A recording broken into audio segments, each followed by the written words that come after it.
একদম মই সঁচা কথা ক'ব যাব লৈছোঁ জুবিন গাৰ্গক মোটামুটি 2011-12ৰ পৰা ধ্বংস কৰা মানুহজন হ'ল শেখৰজ্যোতি গোস্বামী সেই কুকুৰটোৰ নাম কিন্তু ছ'চিয়েল মিডিয়াত অহা নাই কোনো নিউজ চেনেলতো অহা নাই এনেই জাষ্ট আহিছে কিন্তু তেওঁৰ এগেইনষ্টত কিন্তু কোনো কেছ নাই কোনো এফআইআৰ নাই কোনো থানাত মেইন কালপ্ৰিট সেইজন মই কৈছোঁ আৰু আপোনালোকে যদি জানে যে মই মিছা কথা নকওঁ মই কৈছোঁ জুবিন গাৰ্গক ধ্বংস কৰা জুবিন গাৰ্গৰ গোটেই লাইফ জাৰ্ণিটো ধ্বংস কৰা মানুহজন হ'ল শেখৰজ্যোতি গোস্বামী মই য'তে ক'ব লাগে তাতে ক'ম এই শেখৰজ্যোতি গোস্বামীয়ে জুবিনক লাহে লাহে ধ্বংস কৰি দিছে জুবিনৰ গোটেই কেৰিয়াৰ সেই কেৰিয়াৰৰ পৰা এই কেৰিয়াৰ আনিছে আপোনালোকক মই কৈ আছোঁ আপোনালোকে জানে যে জুবিন দা চৰি দে মই মাজে মাজে জুবিন গাৰ্গ কৈ আছোঁ মাজে মাজে জুবিন দা কৈ আছোঁ মই কথা ক'ব নাজানো কিন্তু তেওঁৰ প্ৰতি ৰেচপেক্ট মোৰ সদায় আছে মই কথাটো ক'ব লাগিছোঁ জুবিন দা মানে এন কে প্ৰডাকশ্যন আছিল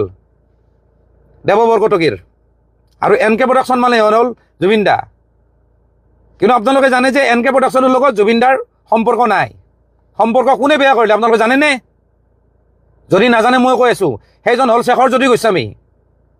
যিদিনাৰ পৰা এন কে প্ৰডাকশ্যনৰ লগত ৰিলেশ্যন বেয়া হৈছে সেইদিনাৰ পৰা কিন্তু জুবিন দাৰ বেয়া দিন ষ্টাৰ্ট হৈ গৈছে এন কে প্ৰডাকশ্যনৰ ষ্টুডিঅ'ত এখন ৱালত জুবিন দাই কিবা এটা ছবি আঁকিছিলে সেই ছবি আঁকাক লৈ এই শেখৰজ্যোতি গোস্বামীয়ে লগাই দিছে দেৱ বৰকটকীক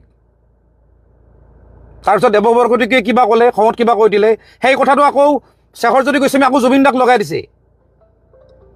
যে দেৱ বৰকটকীয়ে এনেকুৱা কৈছে বুলি সেই দুইজনৰ মাজত ৰিলেশ্যন বেয়া কৰা মানুহটো হ'ল শেখৰজ্যোতি গোস্বামী তাৰপিছত জুবিন দাৰ লগত কথা পাতি কৈছে যে বেলেগৰ ষ্টুডিঅ'ত কিয় গাব লাগে আপোনাৰ নিজৰ ষ্টুডিঅ' খোলক গুৱাহাটীত তাৰপিছত জুবিন দাই সেই য'চতে বম্বেৰ ষ্টুডিঅ' ভাঙি আনি পেলাই গুৱাহাটীৰ ষ্টুডিঅ' খুলিছে কিন্তু এইবিলাক কথা বেছিভাগ মিউজিক ইণ্ডাষ্ট্ৰীৰ মানুহে জানে কিন্তু নকয় কাৰণ চব মানুহ স্বাৰ্থপৰ কালি হয়তো কেতিয়াবা শেখৰৰ লগত কাম কৰিব আৰু যদি শেখৰৰ এগেইনষ্টত যদি কথা পাতে শেখৰে উল্টাকে মেনিপুলেট কৰি পেলাই জুবিন দাক বেলেগকৈ কথা শুনাব জুবিন দাই বেলেগ বুজিব য'ত মোৰ ক্ষেত্ৰত তেনেকুৱা বহুতবাৰ হৈছে মই কিবা এটা ভালৰ কাৰণে কথা কওঁ সেইটো বস্তু বেলেগ উল্টাকে জুবিন দাক কাণ ভৰাই দিয়ে আজি বম্বে ষ্টুডিঅ' ভাঙাৰ কাৰণটো হ'ল বম্বে ষ্টুডিঅ' শেষ হোৱাৰ কাৰণটো হ'ল শেখৰজ্যোতি গোস্বামী সি কিন্তু চোৱাৰৰ বাচ্চাটো এতিয়াও কিন্তু ঘূৰি আছে এতিয়াও জুবিন দাৰ ডেড বডিৰ লগত ঘূৰি আছে আৰু সেইটো কথা বিৰাট দুখৰ কথা সেই কথাটো কিন্তু